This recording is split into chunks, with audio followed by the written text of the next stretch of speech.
Bryan Dee is here, content director for ESPN Milwaukee. The whole, like, you're like the sports guru.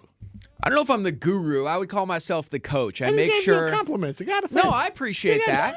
I make sure all of our knuckleheads on the air don't say anything too crazy. I'm the coach. I'm the orchestrator. I don't know about the guru. You mean like Kyle? Yes. Okay. Yes. I'm ESPN Milwaukee's Kyle. People always complain. You never talk about sports. You never say what's going on. Blah blah blah blah blah. So I said I'm gonna get the guy from sports, Bryan Dee, who probably has the coolest name that I've heard in quite a long time. It's not like a radio name either. Like I've worked here at Good Karma Brands for almost 11 years, and I think for the first 3 or 4, people thought the D was short for an initial. Yeah, like D'Antonio or something. You know what I mean? But it's actually DEE. I've got the ID and everything.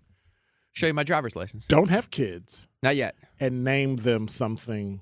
Travis. That is like Travis D. Like D. Yeah. Like Travis. Travis, D. I get a lot. Travis is going to be avoided. Can't be or, Travis D. Or have a daughter named D. Dee. Yeah. Yeah, it's a tough one. What's your name, Dee? You got to be careful. What's your last name? D. What other? I would love to get these on the talk and text line, the Truth Talk and text line. Bad names with the last name D.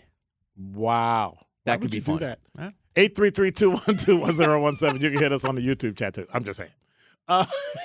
So I've always been enamored with sports because sports is always one of those places where no matter what's going on, that it seems to like and I think I gave the analogy earlier, like a cigar bar, right? And you told me you'd never been a cigar bar. I smoke cigars. I've never been to a cigar bar. So it's one of those places you can talk about politics, religion, gender, sex, drugs, like anything, and like nobody gets upset, nobody gets mad. Sports seems to do that as well. Yeah, I think that's correct. It feels like everybody's got a relationship to it, right? And everybody's got common ground in some way. Right. You can be angry. You can have an enemy in a friendly way with sports, right? You can hate a team, and then when the game's over, it doesn't really affect your life in any meaningful way. And I don't know. I'm a Bear fan. That's that fair. affects my life. That's fair.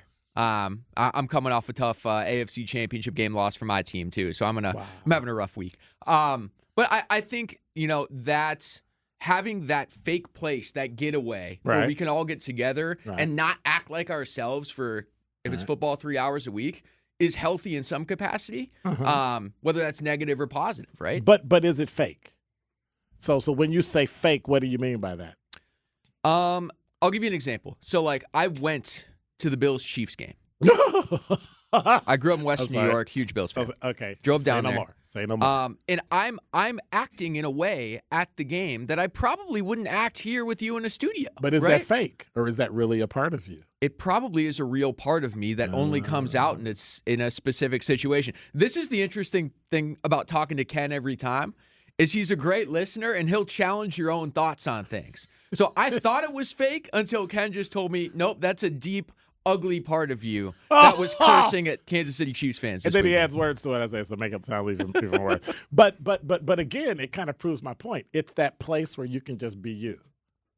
Yeah, I think it's a getaway. So why do you think players play so hard then? I mean, they're almost as bad, if not worse, than the fans. Money's number one. I mean, these dudes are making a lot of money for what they do. Yeah, I might do that. Money's number one. I think there's a lot of sweat equity you put into it, right? Like, you do a great job on the air because you've put a lot of time and effort into this, right? You care. You give a damn.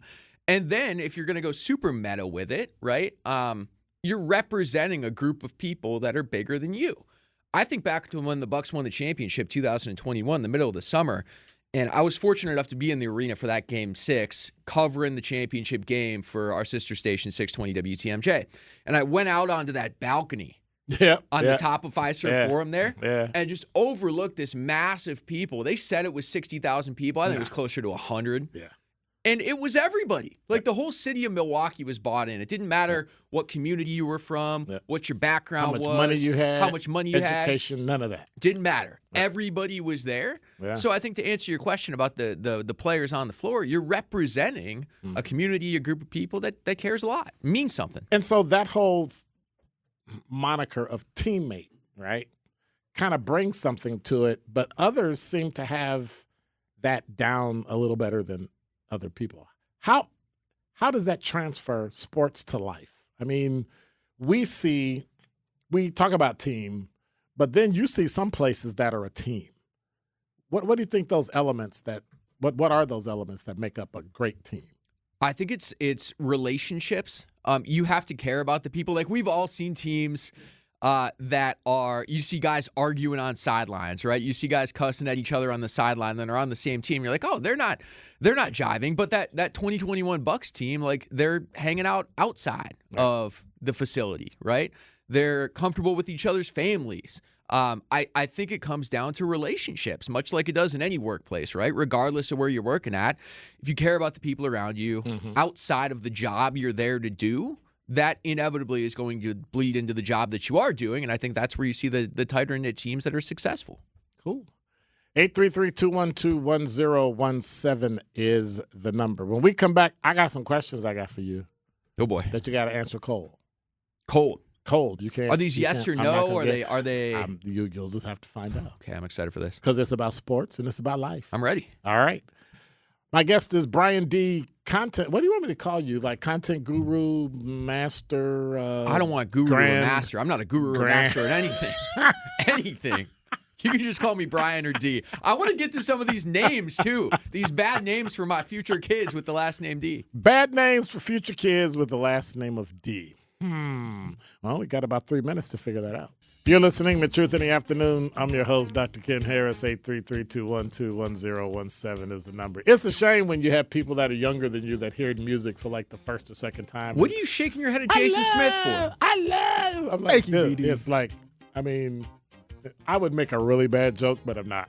I like this vibe for 4 to 6 in the afternoon. Absolutely. Coming home from work. Absolutely. We got to up our bumper music game on ESPN. We got to make it more like Dr. Yes, Ken. y'all do. I'm telling you. As a matter of fact, I've had some people call me like, what was that? I was like, hey. It's a good vibe for this time of the afternoon. Yes, it is. So I got some questions for you, Bryan Dee. Hit me. Content director for ESPN Milwaukee. Ooh, there's a sheet of paper. I see the future. Soon, ESPN America. That would be great. ESPN the world. For me or for the company? For you. I love that. I'm into that. Can't even take a comment. I'm very bad at that. I got to work on that. All right. I usually ask people these questions that I interview about business. And so technically radio is a business. It is. So I'm going to use that as an excuse. What have you done recently for the first time? Oh, it's a great question. Oh, I love this. My brother had his first baby. It was my first ever niece or nephew. So I got to hold a baby. Okay, I was about to say, where's it going? For the first time. I got to meet my nephew around the holidays and got to coddle a baby for the first time. Outstanding. Good answer there. Apart from adding more time to your day, what would make the biggest difference in your life right now?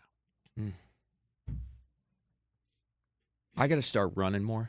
I know that sounds crazy because I'm a marathon runner, but I ran the Chicago Marathon this past October. All right. And at the end of that, my body said, Bryan, you got to take a damn break.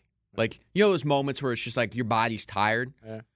And I can feel it mentally right now where it's like I need to start moving my body again. Like the body's caught up and figuring it out. Right. And the endorphins aren't going back and forth. I got to start working out and running a little bit more. Your endorphins are on the couch in the back. Yeah, just like me. With some tequila.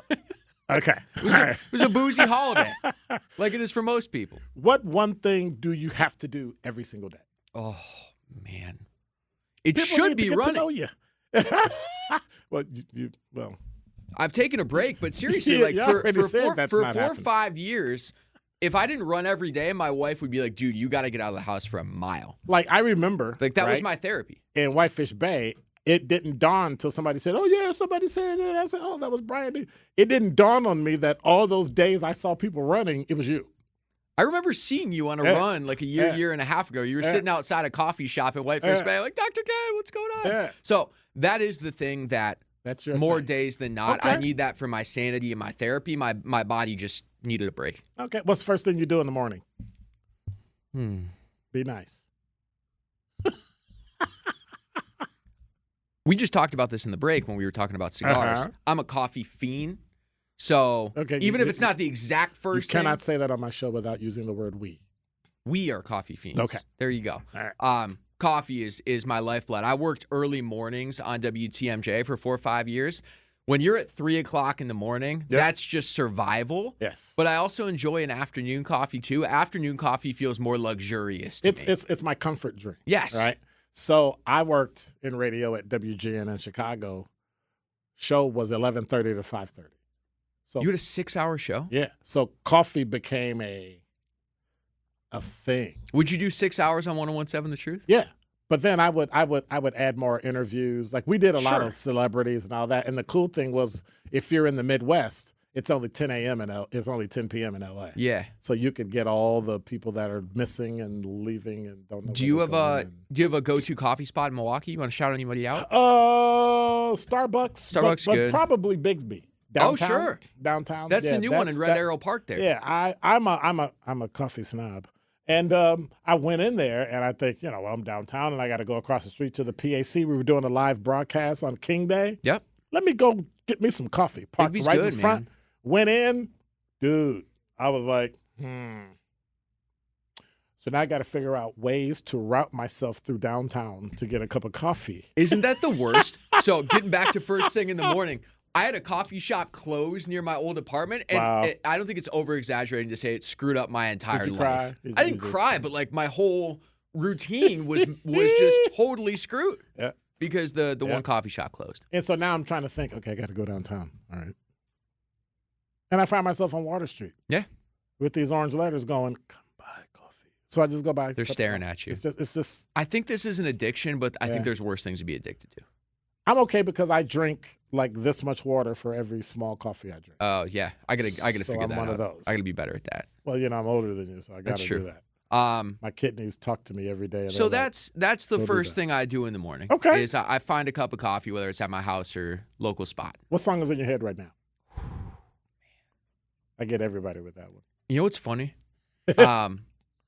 It's "Give It to Me, Baby" by Rick James. I know that sounds crazy, but "Give It to Me, Baby" by Rick James. So I was, like I said, I was in Kansas City for the Bills-Chiefs game, okay. and Rick James is from Buffalo originally. Yeah. So I was walking through the parking lot at Arrowhead Stadium, and that was playing, and for some reason it's been on repeat for 4 days. Great answer by me. Come on now, Rick James, "Give It to Me, Baby." I gotta give you one on that one. Up top. Oop. Oh man, we that missed. Was pretty good. Yeah, close enough. Good answer. That's enough. I love that was in my head right now. Who's your guru? My guru. Yeah. That person you listen to all the time. That person you go, what would they do? What would they say? The easy answer is my mom. Okay. She doesn't live in Milwaukee. I've been here 15 years. She lives out on the East Coast, sort of where I grew up.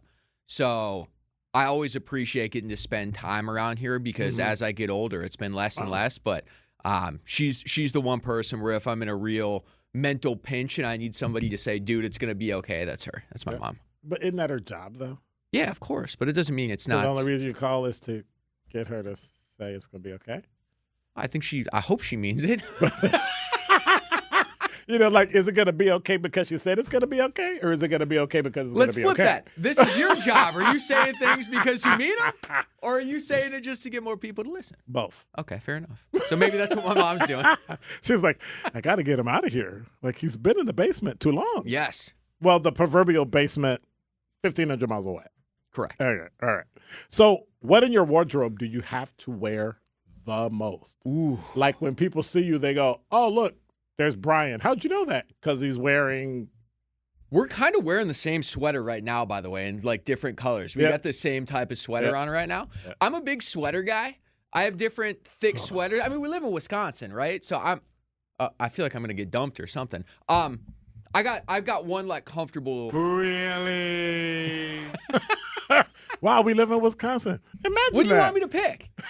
DJ Brother Z is mad at me. Oh, vest? He does. That's actually a great call. I am a big vest guy. I got like 3 or 4 of these winter vests. That's all? That I kind of cycle through. I've got 15 sweaters. You got 15 sweaters. I am a sweater fool. That's actually unbelievable that DJ Brother Z called that out because I see you a lot at like Fiserv or in the office, and you're right. I am always wearing vests. Yes, you are. You always have a vest. That's a good on. point. Now, the problem is it's always the same vest. I feel like I cycle through a couple. I got a navy blue one. I got a Carhartt one. I got don't this, change my this narrative. Good Karma Brands one. Don't change my narrative. It's the same one. It all looked the same. Okay, fair enough. I like that he called that out. That's a good point. He knows me better than I know me. But everybody has that thing, right? That's true. Everybody has that. I was listening to some stories about Michael Jordan and how no matter what, he was always a competitor. And games they lost was when the other team didn't talk. Games they won that he won was when somebody said something and it triggered him. And so I think about how sports can drive you to do so many things. Why aren't more people playing sports today? That's a great question. As simple as the ridiculous game of pickleball, but it's because I don't have the temerity to get out and actually run and hit the ball. Yeah. But because I'm more of a table tennis guy. But why aren't people doing things like that? It's a great question. I think everybody should just find something that they enjoy, that they can do capably. A lot of life lessons I learned growing up as a kid were playing Little League Baseball, right? Playing as many sports as I possibly could when I was growing up. Running. I ran cross country in high school. Running track, right? Like you learn what you're capable of. Right. You learn to kind of deal with pain in some respects. You learn about being a good member of a team. A lot of these life lessons I picked up through sports. So I don't have an answer to your question about why more people aren't, other than like there is some physical discomfort involved, right? And it's 2025. People like to be comfortable, man. The couch is a tough place to leave. That sounds like a generational thing to me. I'm just saying. Look at these Gen Zers giggling behind the glass. Yes, they are. Yes, you all are. I'm just saying. I was trying to get you a little, younger and sure, more energetic. So, how do you what's the one thing that you do as a content director that you find yourself having to do all the time? Relationship managing. And I say this about everybody, and this is a good peek into radio. I don't spend 15 hours a week talking to my wife, right? Like, I spend 15 hours a week around my wife, and that's the person I'm closest to in the world. Right. You spend 10 hours a week on the air talking with Jason, talking with DJ Brother Z, talking with Glenn, talking with Kyle Wallace, right? What we do is very intimate. So inevitably, right, disagreements, beef is going to pop up, and you have to kind of manage your way through it. Right. And I think it's part of it because what we do is so connected and relationship driven, right? So I think that's a big part of my job is making sure everybody's cool with each other. But see, that's the problem I have. So working your way through it, just let it be. Let it work itself out. You can. And so it's funny because I've seen where people go, I don't think they like each other. They're mad at each other. We're like, what are you talking about? Well, I saw you all hollering and they said, we got to bring peace. I'm like, no, we just disagree. It's not the end of the world. Like we literally, I have hosts that I work with that we are vehemently different. Absolutely love the show. Absolutely love being with them. We hang out, we go to meals, we eat, drink coffee, but people literally think we don't like each other. And I think that's powerful because we both get to be who we are. Yeah, I think disagreement on the air is powerful for sure. Different opinions powerful for sure. But inevitably, when you spend this much time with interpersonal relationships, stuff's going to pop up, right? So I was complaining about you the other day. I know you are. You do once a week. You pop up to my desk and go, what are you doing now? What I do appreciate about you is every time I speak with you, I find myself being challenged to rethink things, which is great. Well, thank you. Think differently about things. Bryan Dee, content director for probably one of the most famous, well-known stations in the city of Milwaukee, ESPN. Rick James. There you go. There it is. Just for you. Love it. Appreciate you having me, Dr. Ken. All right, take Good care. stuff.